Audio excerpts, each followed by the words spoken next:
Halo teman-teman, apa kabar kalian semua? Mudah-mudahan kita semua dalam keadaan yang sehat, tidak kurang satu apapun ya. Kakak senang sekali bisa menyapa teman-teman semuanya, walaupun dari jauh. Kakak berdoa dan berharap kita semua masing-masing diberikan kesehatan, kekuatan, perlindungan dan kecukupan dari Tuhan Yesus Kristus. Baik teman-teman, sebelum kita memulai ibadah kita, Kakak mau mengajak teman-teman untuk mengambil waktu saat teduh. Kita mau menyiapkan hati kita, pikiran kita, tubuh kita untuk datang kepada Tuhan dalam ibadah ini. Kita minta tuntunan Tuhan. Mari teman-teman, kita bersaat teduh.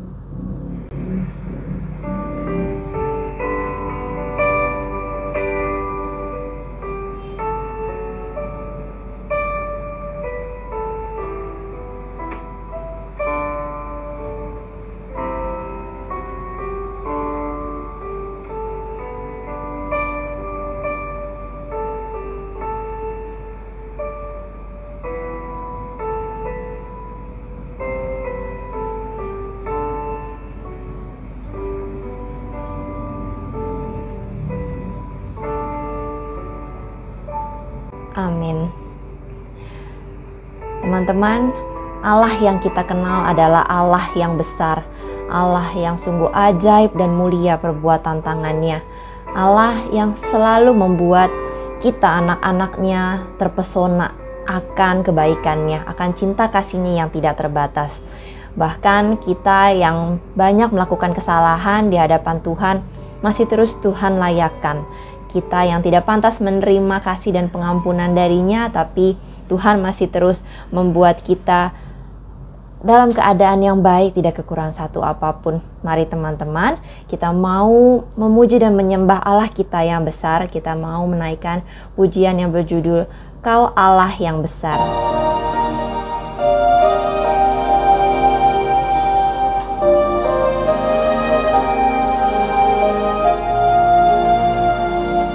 Allah yang besar, ajaib dan mulia. Kau Yesus yang selalu membuatku terpesona. Segala pujian bagimu ya Tuhan. Hanya Kau yang layak ku agungkan.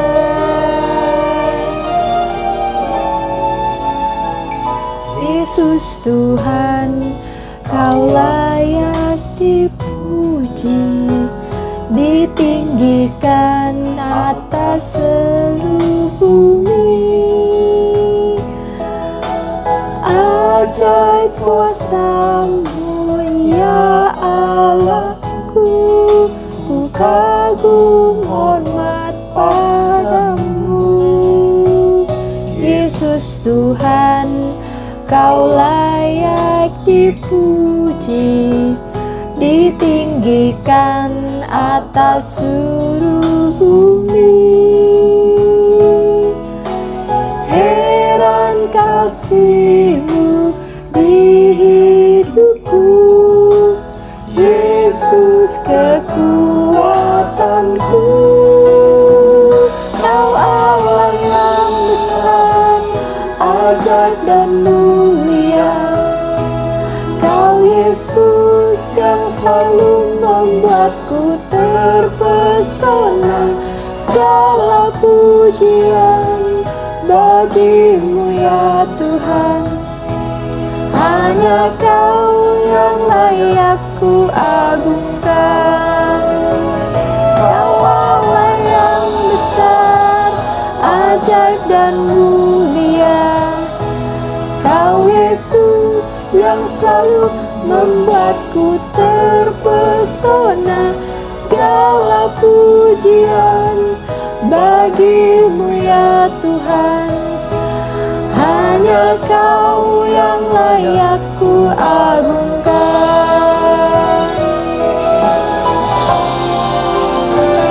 Kau Allah yang besar, ajaib dan mulia. Kau Yesus yang selalu membuatku terpesona. Segala pujian bagi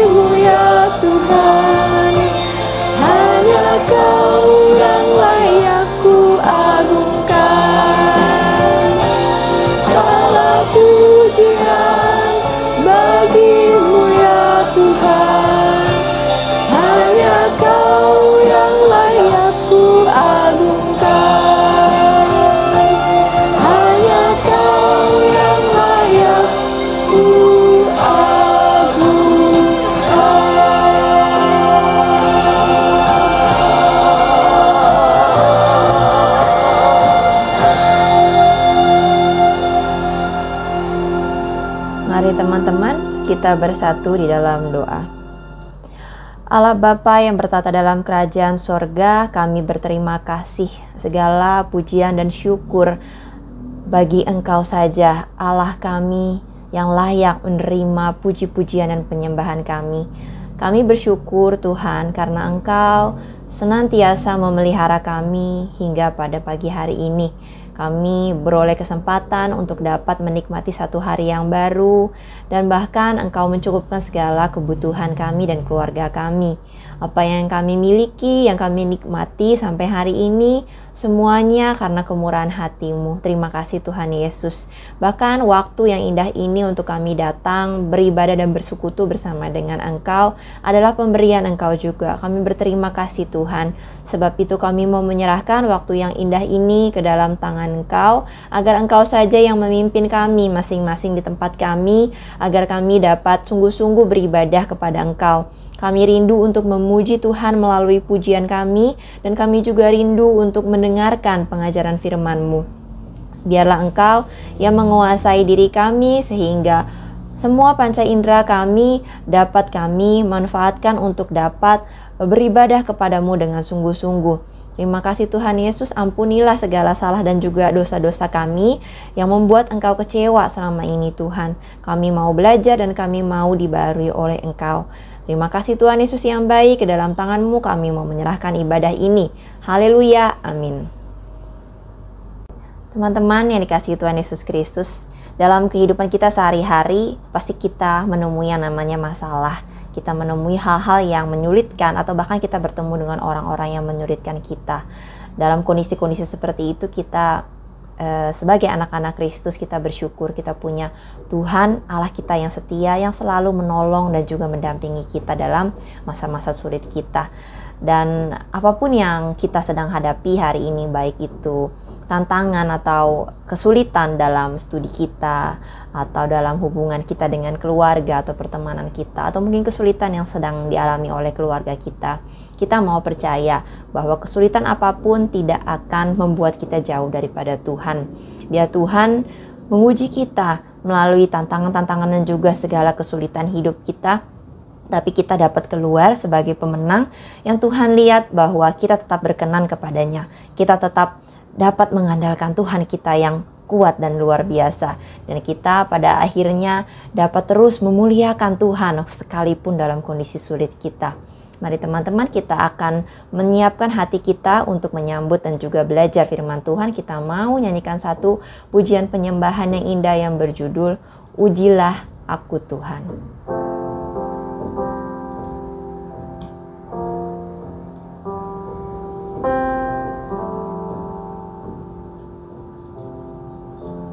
Ujilah aku Tuhan, cobalah aku Tuhan, selidiki hatiku dan batinku, mataku tertuju padamu. Aku cinta padamu Tuhan, aku rindu hadirat-Mu Tuhan, aku ingin selalu dekat padamu,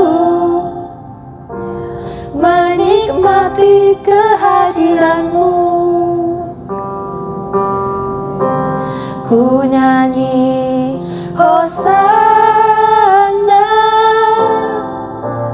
bagi Rajaku yang duduk di tahta. Aku muliakan dan ku agungkan, Kau layak disembah. Aku cinta padamu Tuhan, aku rindu hadirat-Mu Tuhan, aku ingin selalu dekat padamu, menikmati kehadiran-Mu. nyanyi Hosana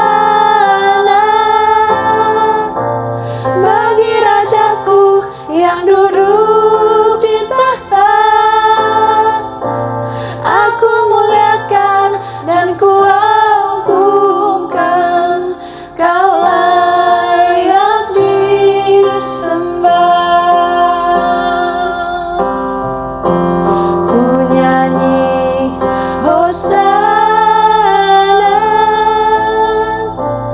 bagi Rajaku yang duduk di tahta. Aku muliakan dan kuagungkan,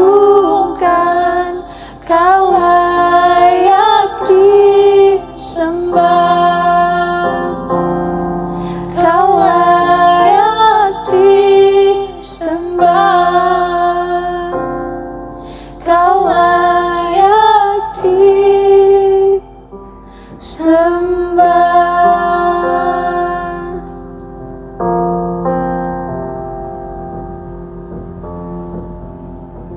Mari teman-teman, kita mau tundukkan kepala kita mau minta Tuhan untuk memimpin kita dalam perenungan firman Tuhan. Mari kita berdoa.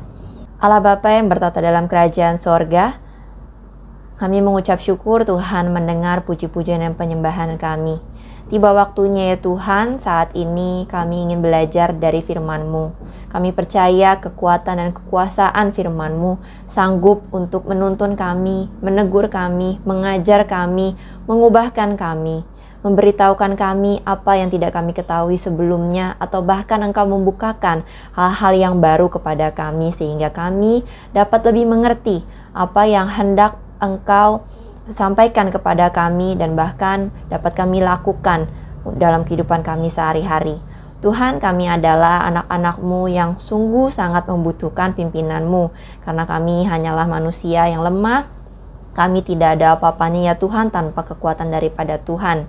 Kami mau belajar hari ini dalam kondisi yang sulit, yang sedang atau akan kami hadapi ke depannya. Kami mau belajar untuk mengandalkan Tuhan. Kami mau belajar dari Tuhan Yesus yang memberikan kami teladan.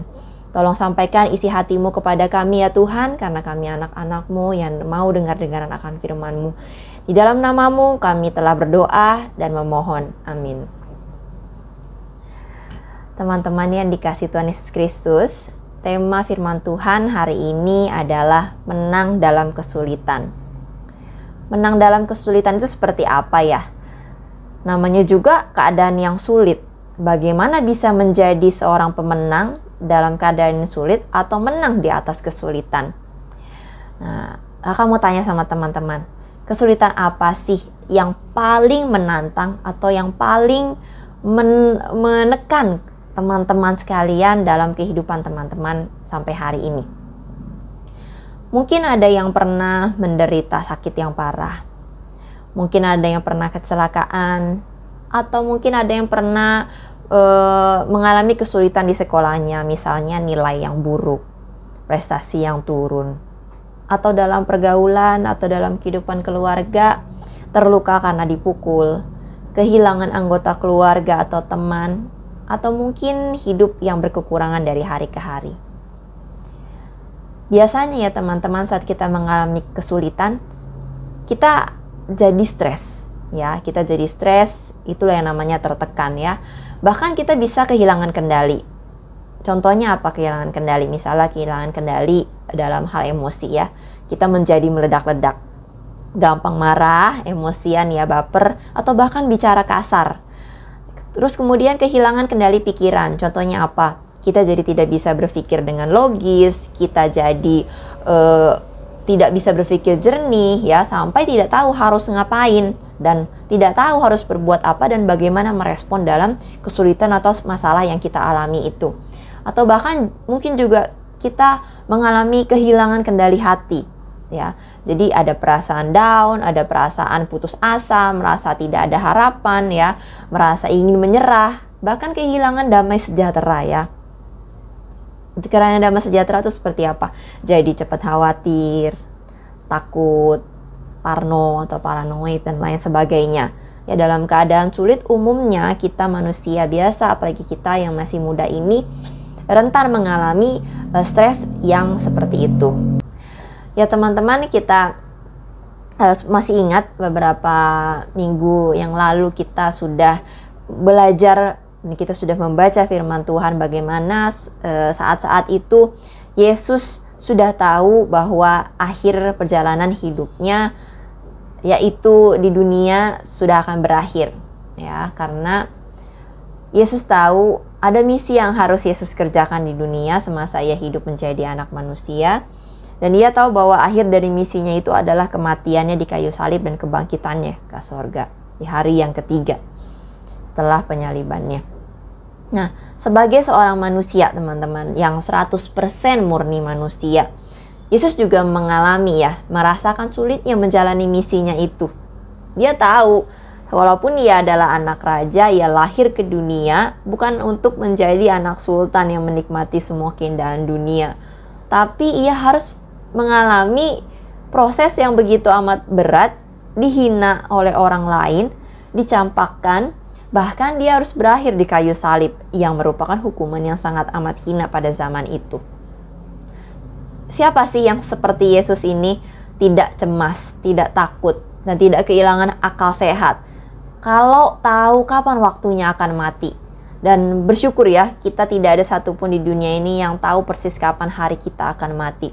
Karena kalau kita semua umat manusia tahu kapan hari kita atau waktu kita akan mati, mungkin kita akan seperti tawanan ya, seperti narapidana yang terbayang-bayang akan waktunya untuk menghadapi eksekusi mati. Itu kan mengerikan ya. Dan Yesus menjalani hidupnya dengan kondisi yang seperti itu. Nah teman-teman, dalam kesulitan menuju salib yang akan Yesus terima, Yesus ternyata mampu memberikan teladan kepada kita. Memberikan teladan kepada kita sebagai murid-muridnya dalam menghadapi situasi yang sulit. Dalam menghadapi situasi yang sulit sekaligus menghadapi orang-orang yang sulit atau menyulitkan kita. Nah, respon atau sikap imanlah yang paling penting dan menjadi faktor penentu Yesus bisa menang menghadapi kesulitan yang ia jalani saat itu. Mari teman-teman kita buka bacaan kita hari ini dari Lukas 19 ayat 28 sampai 44. Mari kita sama-sama membaca. Judul perikopnya adalah Yesus dielu-elukan di Yerusalem. Dan setelah mengatakan semuanya itu, Yesus mendahului mereka dan meneruskan perjalanannya ke Yerusalem. Ketika ia telah dekat di Betfage dan Betania yang terletak di gunung yang bernama Bukit Zaitun, Yesus menyuruh 2 orang muridnya dengan pesan, "Pergilah ke kampung yang di depanmu itu. Pada waktu kamu masuk di situ, kamu akan mendapati seekor keledai muda tertambat yang belum pernah ditunggangi orang. Lepaskanlah keledai itu dan bawalah kemari. Nah, jika ada orang bertanya kepadamu, mengapa kamu melepaskannya? Jawablah begini, Tuhan memerlukannya." Lalu pergilah mereka yang disuruh itu dan mendapati segala sesuatu seperti yang telah dikatakan Yesus. Ketika mereka melepaskan keledai itu, berkatalah orang yang punya keledai itu, "Mengapa kamu melepaskan keledai itu?" Kata mereka, "Tuhan memerlukannya." Lalu ayat 35, mereka membawa keledai itu kepada Yesus lalu mengalasinya dengan pakaian mereka dan menolong Yesus naik ke atasnya. Dan sementara Yesus mengendarai keledai itu, mereka menghamparkan pakaianan di jalan. Ketika ia dekat Yerusalem, di tempat jalan menurun di Bukit Zaitun, mulailah semua murid yang mengiringi dia bergembira dan memuji Allah dengan suara nyaring oleh karena segala mujizat yang telah mereka lihat. Kata mereka, "Diberkatilah dia yang datang sebagai Raja dalam nama Tuhan. Damai sejahtera di sorga dan kemuliaan di tempat yang maha tinggi." Beberapa orang Farisi yang turut dengan orang banyak itu berkata kepada Yesus, "Guru, tegurlah murid-muridmu itu." Jawabnya, "Aku berkata kepadamu, jika mereka ini diam, maka batu ini akan berteriak." Dan ketika Yesus telah dekat melihat kota itu, ia menangisinya. Katanya, "Wahai, betapa baiknya jika pada hari ini juga engkau mengerti apa yang perlu untuk damai sejahteramu. Tetapi sekarang hal itu tersembunyi bagi matamu. Sebab akan datang harinya bahwa musuhmu akan mengelilingi engkau dengan kubu, lalu mengepung engkau dan menghimpit engkau dari segala jurusan. Dan mereka akan membinasakan engkau beserta dengan pendudukmu, dan pada tembokmu mereka tidak akan membiarkan satu batu pun tinggal terletak di atas batu yang lain, karena engkau tidak mengetahui saat bila mana Allah melawat engkau. Puji Tuhan ya teman-teman. Judul perikopnya keren ya. Yesus dielu-elukan di Yerusalem.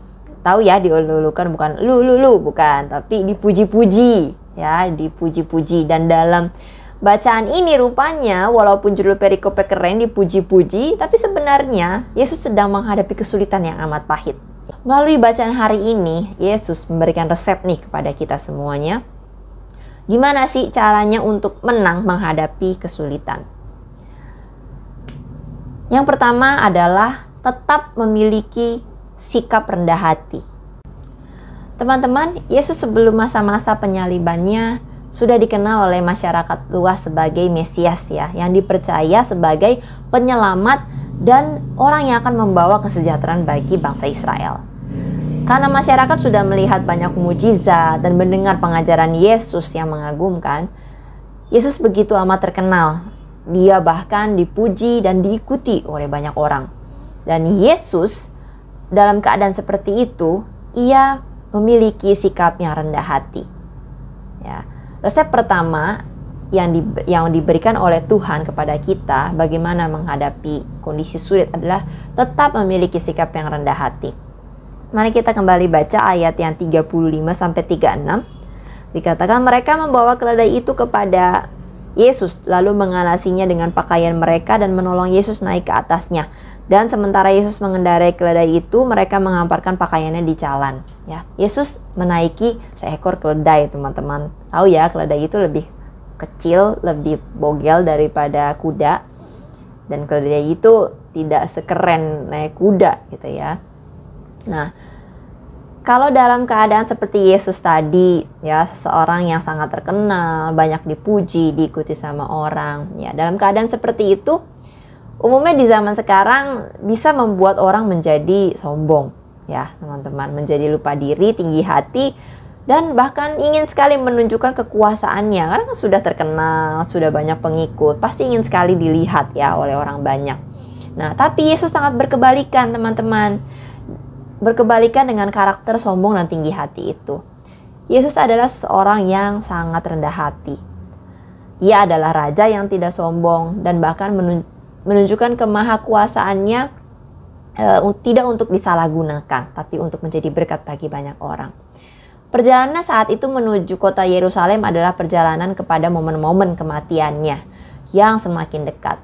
Kalau dipikir-pikir sebagai orang terkenal, apalagi berkuasa, kemana-mana pasti pengennya dilayani ya.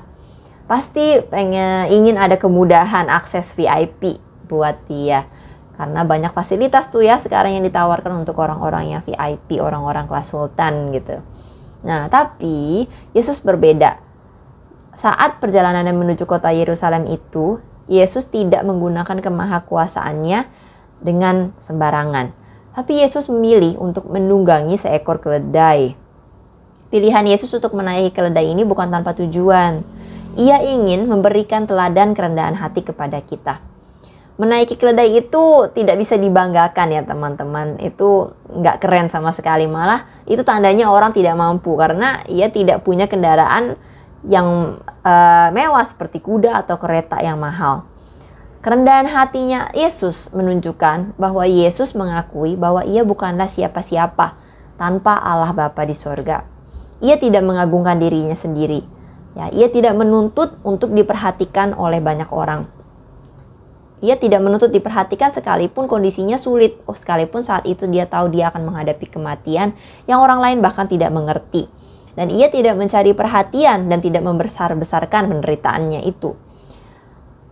Ia membuat dirinya bahkan semakin rendah. Ya, semakin rendah dan semakin rendah. Dan Allah Bapa lah yang ingin ditinggikan oleh Yesus. Yesus mengakui ketidakmampuannya dan Yesus berserah pada rencana dan kehendak Bapa di sorga. Dalam Lukas 14 ayat yang ke-11 dikatakan, sebab barang siapa meninggikan diri, ia akan direndahkan. Dan barang siapa merendahkan diri, ia akan ditinggikan.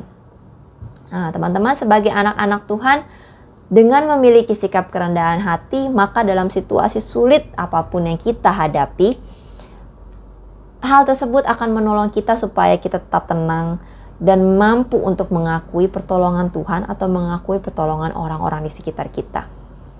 Selain itu, teman-teman, kerendahan hati menghindarkan kita juga menjadi orang yang tinggi hati di hadapan orang lain. Kondisi yang sulit, tantangan, masalah yang datang dalam hari ke hari itu memang kita perlukan, teman-teman.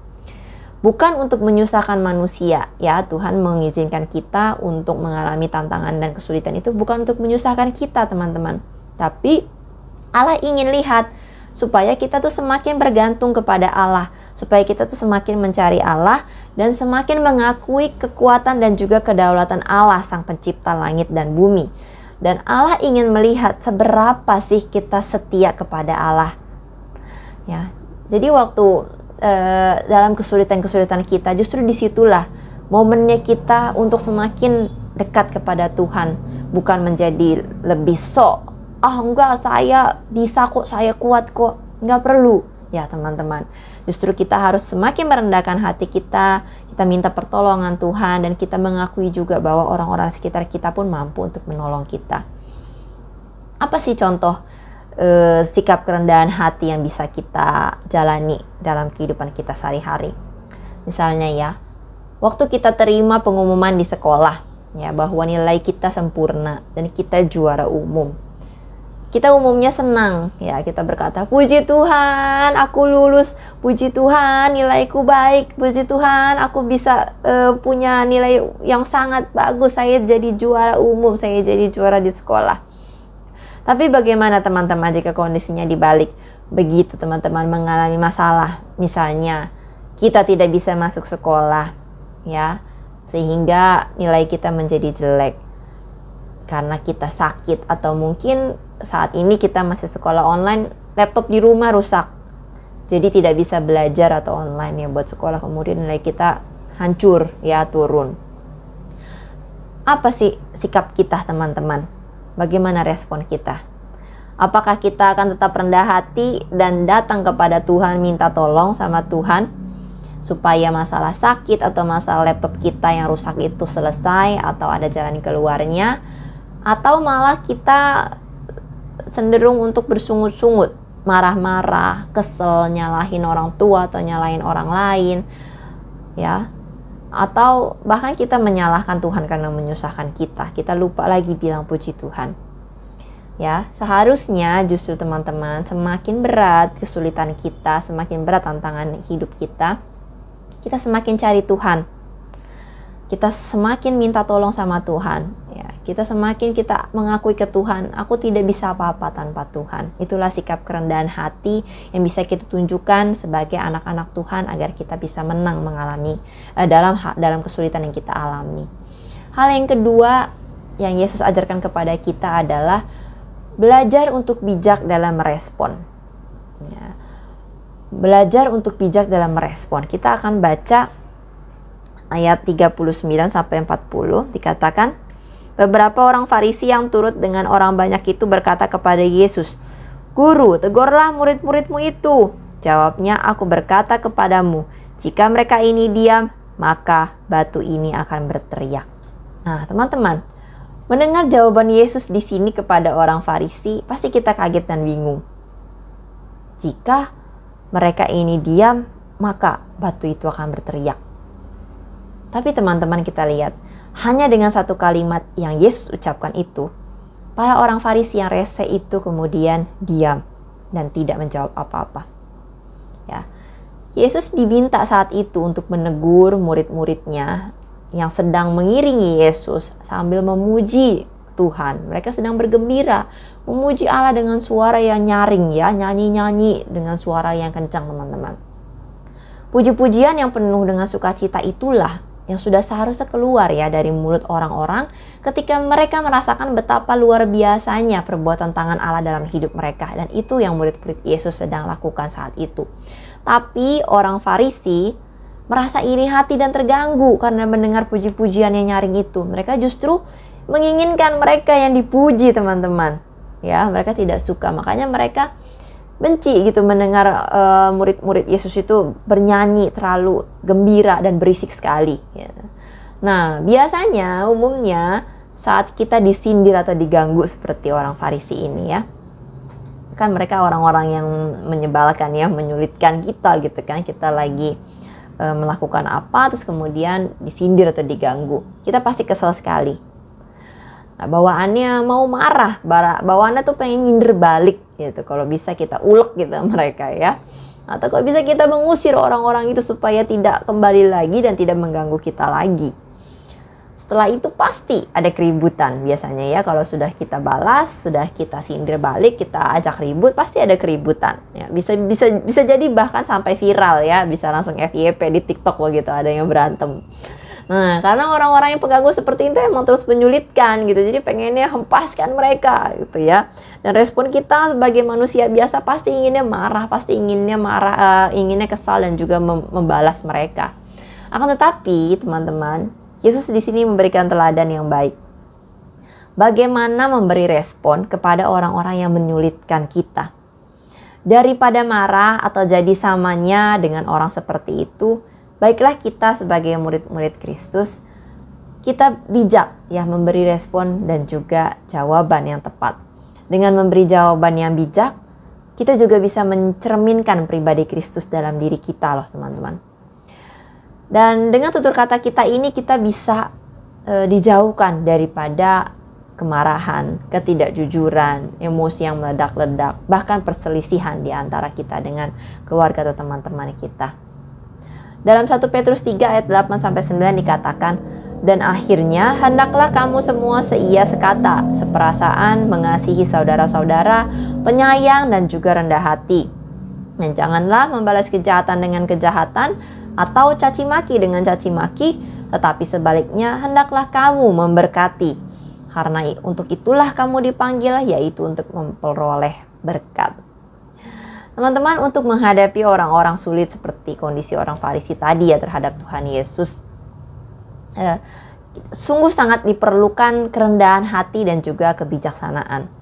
Minta kepada Allah teman-teman, supaya kita dapat menjadi muridnya, supaya kita memiliki kebijaksanaan dari Tuhan dalam berkata-kata, dalam berbicara, dalam menjawab perkataan orang lain, dan dalam memberikan respon, sehingga ucapan kita, jawaban kita penuh kasih, ya, tidak melukai, menyakiti orang-orang sekitar kita. Nah, teman-teman, alih-alih kita menjadi samanya seperti mereka, orang-orang yang menyulitkan itu, mari kita belajar untuk memberkati teman-teman atau keluarga kita yang memaki kita. Ya. Kita minta sama Tuhan supaya mereka diberkati oleh Tuhan, supaya mereka bisa berbalik kepada Tuhan dan meninggalkan sikap atau perilaku mereka yang salah yang menyulitkan itu. Jadi, mari kita belajar untuk memberikan respon yang bijak terhadap orang-orang yang menyulitkan kita. Daripada kita membalas, mari kita seperti Tuhan Yesus, kita menjawab dengan bijak dan bahkan kita mampu untuk memberkati orang-orang yang menyulitkan kita. Hal yang terakhir teman-teman yang Tuhan Yesus ajarkan untuk menang dalam kesulitan adalah memenuhi hati kita dengan kasih daripada Yesus. Kita baca ayat 41-44 ya. Dikatakan di sana, dan ketika Yesus telah dekat dan melihat kota itu, ia menangisinya. Katanya, wahai betapa baiknya jika pada hari ini juga engkau mengerti apa yang perlu untuk damai sejahteramu. Tetapi sekarang hal itu tersembunyi bagi matamu, sebab akan datang harinya bahwa musuhmu akan mengelilingi engkau dengan kubu, lalu mengepung engkau dan menghimpit engkau dari segala jurusan. Dan mereka akan membinasakan engkau beserta dengan pendudukmu, dan pada tembokmu mereka tidak akan membiarkan satu batu pun tinggal terletak di atas batu yang lain. Karena engkau tidak mengetahui saat bila mana Allah melawat engkau. Ya. Ketika Yesus telah dekat dan melihat kota itu, ia menangisinya. Teman-teman, semakin Yesus dekat ke kota Yerusalem, semakin iba hatinya ya teman-teman. Bukan karena ia tahu bahwa ia akan mati, bukan karena ia tahu bahwa orang-orang di sana akan menjahati dan juga menyulitkan dia. Yesus dikatakan di situ menangisinya, menangisi kota itu. Kenapa Yesus menangis teman-teman? Yesus menangis karena kasihnya yang begitu amat besar kepada rakyat di kota itu. semua umat-umat yang ada di sana. Ia tahu akan mengalami penderitaan. Kenapa Yesus menangis, teman-teman? Yesus menangis. Teman-teman, kenapa ya Yesus menangis? Yesus menangis karena kasih-Nya begitu amat besar, teman-teman, untuk rakyat dan juga umat manusia yang ada di kota Yerusalem itu.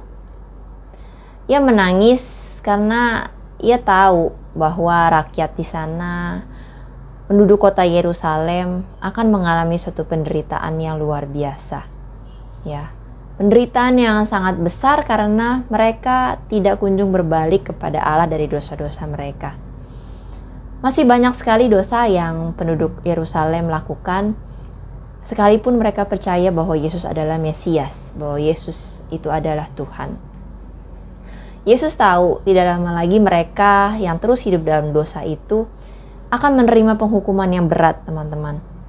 Padahal Yesus sangat mengasihi mereka, ya, telah berusaha untuk mengabarkan Injil seluas-luasnya agar mereka mengetahui keselamatan yang betul, yang benar.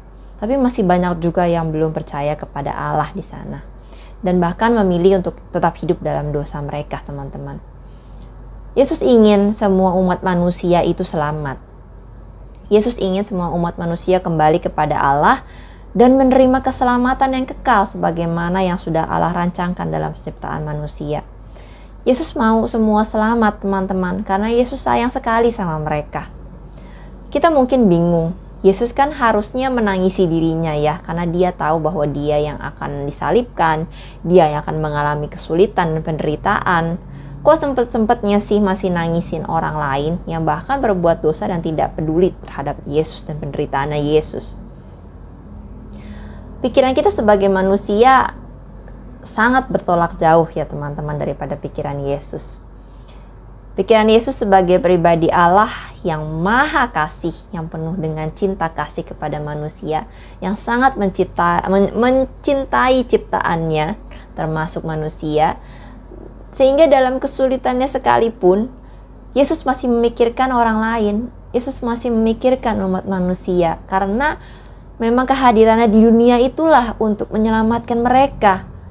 Karena hatinya penuh dengan cinta dan belas kasihan, maka Yesus dalam kesulitannya sekalipun menangisi orang lain. Bagaimana dengan kita, teman-teman? Saat kita kesulitan, saat kita banyak masalah, saat hidup susah ya, akankah kita masih memikirkan orang lain?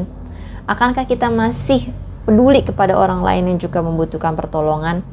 Atau bahkan akankah kita masih mengingat Tuhan Yesus, Yesus kita sendiri? Atau kita malah sibuk ya, teman-teman, ingin diperhatikan karena kita mengalami kondisi yang sulit. Kita sibuk minta dikasihani. Atau mungkin kita juga sibuk memperhatikan diri kita sendiri dan kesulitan-kesulitan yang sedang kita alami itu. Sehingga tidak ada kasih lagi untuk melihat orang sekitar kita, untuk peduli kepada orang lain yang juga membutuhkan pertolongan, yang sedang dalam kesulitan. Teman-teman, sebagai murid Yesus, hendaknya kita tidak egois dan tidak buta hati. Memang saat ini kita mungkin sedang menjalani hari-hari yang sulit. Mungkin kita melihat bahwa banyak orang lain tidak mengerti apa kesulitan yang sedang kita alami. Kita tidak pernah cerita sama mereka, mereka tidak tahu kesulitan kita. Tapi jika Yesus hidup di hati kita, teman-teman, dan kita pun hidup di dalam Yesus, sudah pasti kita punya yang namanya belas kasihan, ya. Sudah pasti kita punya satu kasih yang tidak terbatas. Nah, kita akan diberikan kepekaan bahwa dalam keluarga kita, teman kita, atau orang lain di luar sana pun juga ada yang mengalami kesulitan dan butuh ditolong. Apa sih hal sederhana yang bisa kita lakukan, teman-teman, untuk menunjukkan sikap kasih itu kepada orang sekitar kita sekalipun kita sedang sulit? Misalnya ya, teman-teman, kita ke sekolah lalu kita punya bekal 1 potong roti untuk makan siang ya. Saat itu kita lapar sekali karena hari itu banyak ujian dan sayangnya kita belum sarapan tadi pagi. Lalu kita lihat teman sebangku kita, dia tidak punya makanan, dia tidak bawa bekal, dia bahkan tidak punya uang untuk jajan di kantin. Nah, bawaannya kita karena kita lapar dengan satu roti tadi, kita pengennya menghabiskan ya roti itu semuanya, apalagi mungkin itu roti kesukaan kita. Tapi karena kita sebagai murid-murid Yesus, sebagai anak-anak Tuhan, kita punya kasih. Kita punya kasih kepada teman kita tadi yang tidak punya bekal dan juga tidak mempunyai uang jajan. Akhirnya kita membagi dua sepotong roti itu kepada teman kita. Itulah hal yang bisa kita lakukan, hal sederhana yang bisa kita lakukan. Dibagi dua supaya apa? Dibagi dua supaya kita dan juga teman kita sama-sama merasa kenyang. Kita yang sedang mengalami kesulitan lapar dan dia juga yang sedang mengalami kesulitan lapar, akhirnya sama-sama punya jalan keluar untuk mengurangi rasa lapar itu dengan roti yang dibagi dua itu. Indah sekali bukan? Dan itu sangat sederhana ya teman-teman. Itu ya.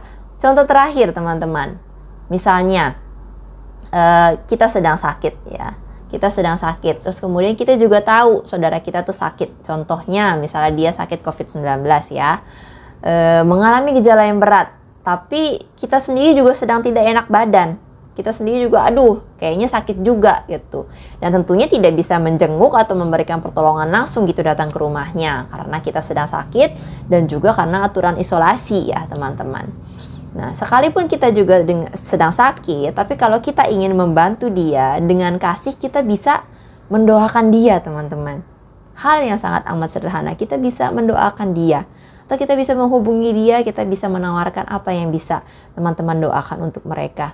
Itu contoh perbuatan kasih di tengah-tengah kesulitan yang sedang teman-teman alami. Nah, teman-teman, Yesus mengajarkan kita di sini supaya kita selalu dipenuhi dengan kasih. Kenapa? Karena saat hati dan pikiran kita dipenuhi oleh kasih yang daripada Yesus, maka semua output dari perilaku kita dan juga bahkan tutur kata kita itu pun akan penuh dengan kasih. Itu akan menjadi berkat bagi orang-orang sekitar kita. Sehingga damai sejahtera yang dari Allah bisa ditularkan ke lingkungan kita. Bukan hanya kita yang merasakannya, tapi orang-orang sekitar kita pun juga merasakannya. Dalam 1 Petrus 4 ayat 7b sampai 11 dikatakan, kuasailah dirimu dan jadilah tenang, supaya kamu dapat berdoa. Tetapi yang terutama, kasihlah sungguh-sungguh seseorang akan yang lain, sebab kasih menutupi banyak sekali dosa. Berilah tumpangan seorang yang lain dengan tidak bersungut-sungut. Layanilah seorang akan yang lain sesuai dengan karunia yang telah diperoleh tiap-tiap orang sebagai pengurus yang baik dari kasih karunia Allah. Jadi teman-teman yang dikasihi Yesus Kristus, kesulitan dan masalah hidup boleh datang ya menghampiri kita. Tapi kita tahu dan kita yakin bahwa kita adalah murid Yesus. Oleh karena itu kita punya kualitas yang tentunya berbeda. Kesulitan hendaknya tidak menjauhkan kita dari hubungan kita dengan Tuhan. Bahkan tidak menjatuhkan kita ke dalam dosa. Malahan kita justru akan semakin naik. Kita akan semakin bertumbuh. Kita justru melalui kesulitan akan semakin dekat kepada Tuhan kita. Dan dalam kesulitan hidup itu kita akan keluar menjadi seorang pemenang. Cara yang Yesus ajarkan tadi adalah supaya kita bisa menjadi pemenang itu. Bisa menjadi pemenang yang mampu melewati kesulitan-kesulitan hidup kita. Caranya apa tadi? Yang 3 hal itu. Pertama adalah milikilah kerendahan hati. Yang kedua, bijaksanalah dalam memberi respon atau jawaban kepada orang-orang yang menyulitkan. Yang ketiga, penuhilah hati kita dengan kasih yang daripada Yesus. Dengan cara 3 ini, teman-teman, kita akan melihat bahwa Allah Bapa di sorga akan sangat bersuka cita, ya, akan sangat senang sekali mengakui dan berkata, inilah anak-anakku yang kukasihi, yang berkenan kepadaku. Jadi teman-teman, Tuhan tidak akan pernah berhenti menolong kita. Tuhan tidak akan pernah meninggalkan kita karena Ia janji untuk senantiasa menjagai kita dan bahkan mengasihi kita sekalipun kita dalam kondisi yang amat sulit. Tuhan telah berjanji akan membawa kita untuk melewati setiap tantangan kehidupan kita sepanjang hidup kita sampai kita bisa melihat ada berkat Tuhan yang dapat kita nikmati di masa depan kita. Tuhan Yesus menyertai kita, teman-teman. Sebelum kita menutup ibadah kita, mari kita nyanyikan pujian yang berjudul Ku Mau Cinta Yesus.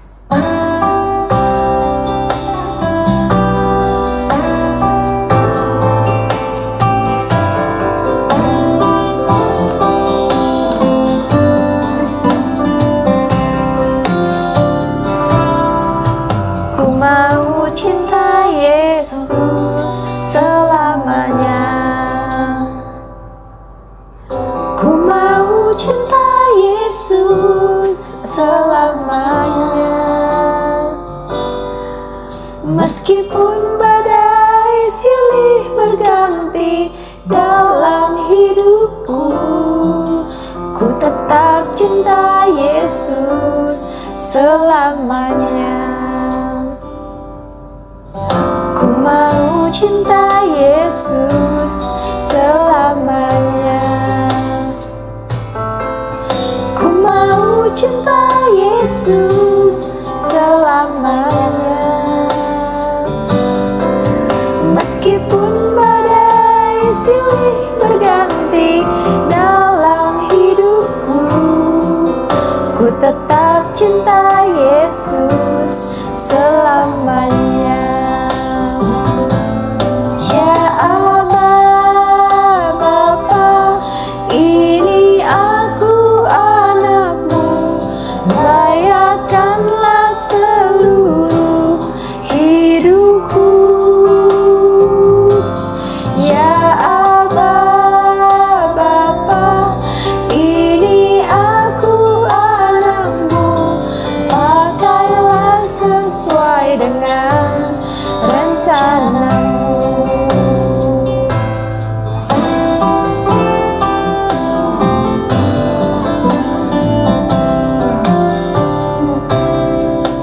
Ku mau cinta Yesus selamanya.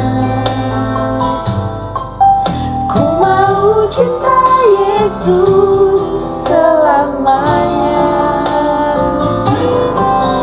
Meskipun badai silih berganti dalam hidupku, ku tetap cinta Yesus selamanya. Ya Abba Bapa, ini aku anakmu, layakkanlah seluruh hidupku. Ya Abba Bapa, ini aku anakmu, pakailah sesuai dengan rencanamu. Ya Abba Bapa, ini aku anakmu, layakkanlah seluruh hidupku. Ya Abba Bapa, ini aku anakmu, pakailah sesuai dengan rencanamu. Pakailah sesuai dengan rencanamu. Pakailah sesuai dengan rencanamu.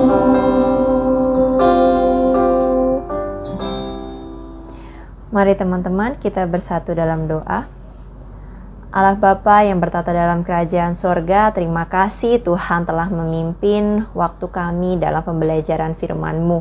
Terima kasih Tuhan telah mengajari kami, Tuhan telah menegur kami, agar kami tidak menjadi anak-anak-Mu yang mudah sekali jatuh dalam dosa dan juga mudah sekali terbawa oleh tekanan saat menghadapi kesulitan. Kami berterima kasih Tuhan karena Engkau telah mempercayakan hidup yang sangat luar biasa ini kepada kami. Dan kami juga hari ini mau menyatakan terima kasih kami kepada Engkau. Karena Engkau telah mengizinkan kami untuk melalui berbagai tantangan dan kesulitan dalam hidup, supaya Engkau melihat betapa kami mencintai dan juga setia kepada Engkau. Pakai kami ya Tuhan untuk menjadi anak-anak terang yang justru tidak menjadi batu sandungan dalam kesulitan kami, tapi kami menjadi berkat. Kami memiliki karakter-karakter Kristus sebagai murid-murid-Mu, dan kami dapat berbuah sehingga buah-buah itu dapat menjadi berkat bagi orang-orang sekitar kami. Terima kasih Tuhan Yesus, pimpinlah kami dalam studi kami, dalam aktivitas kami, dalam hobi kami, dalam apapun yang kami tekuni, biar Tuhan buat itu berhasil. Tuhan buat kami menjadi prestasi, Tuhan membuat kami menjadi unggul, dan kami dapat menjadi berkat bagi teman-teman kami, baik di sekolah ataupun menjadi berkat bagi saudara dan juga keluarga kami. Jagai lindungi semua anggota keluarga kami, orang tua kami, Engkau berkati pekerjaan mereka. mereka yang sedang sakit, anggota keluarga kami dan juga sahabat-sahabat kami, kiranya Tuhan memulihkan. Atau mungkin saat ini kami yang sedang terbaring lemah, kami membutuhkan kekuatan daripada-Mu, kami sedang sakit, Tuhan juga lawat dan juga sembuhkan kami. Terima kasih Tuhan Yesus, kami mau menyerahkan hari-hari kami, baik hari ini dan juga ke depannya, ke dalam perlindungan tangan Tuhan. Karena kami percaya kami punya Tuhan yang hebat, kami punya Tuhan yang luar biasa, kami punya Tuhan yang begitu amat peduli dan juga mencintai kami. Terima kasih Tuhan Yesus. Saat ini kami akan menutup ibadah ini dengan doa yang Tuhan ajarkan kepada kami, doa Bapa kami. Bapa kami yang ada di sorga, dikuduskanlah nama-Mu. Datanglah kerajaan-Mu, jadilah kehendak-Mu di bumi seperti di sorga. Berikanlah kami pada hari ini makanan kami yang secukupnya, dan ampunilah kami akan kesalahan kami, seperti kami juga mengampuni orang yang bersalah kepada kami. Dan janganlah membawa kami ke dalam pencobaan, tetapi lepaskanlah kami daripada yang jahat, karena Engkaulah yang mempunyai kerajaan dan kuasa dan kemuliaan sampai selama-lamanya. Amin. Puji Tuhan, teman-teman, kita sudah selesai belajar firman Tuhan pada hari ini. Terima kasih teman-teman untuk waktu yang teman-teman sediakan untuk beribadah bersama pada hari ini. Kiranya Tuhan Yesus Kristus yang menolong kita semua untuk dapat menjalani firman Tuhan yang telah kita pelajari pada hari ini ya. Dan Tuhan memberkati kalian, baik itu kesehatan, studi kalian, dan apapun yang sedang kalian rencanakan. Dan Tuhan menyertai keluarga kalian semuanya. Kita akan berjumpa lagi di lain waktu. Tetap jaga kesehatan, semangat belajarnya, dan Tuhan Yesus memberkati. Sampai jumpa.